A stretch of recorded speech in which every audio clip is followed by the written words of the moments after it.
What is end-stage renal disease?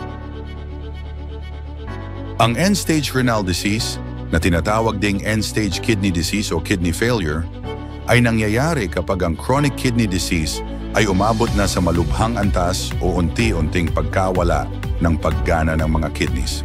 Sa end-stage renal disease, hindi na gumagana ng maayos ang iyong mga kidneys upang matugunan ang pangangailangan ng iyong katawan. Ang iyong mga bato ay nagsasala ng mga dumi at sobrang likido mula sa iyong dugo na pagkatapos ay inilalabas sa pamamagitan ng iyong ihi.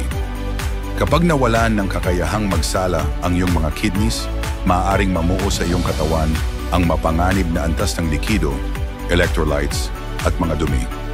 Kapag may end-stage renal disease, kailangan mo ng dialysis o kidney transplant upang manatiling buhay.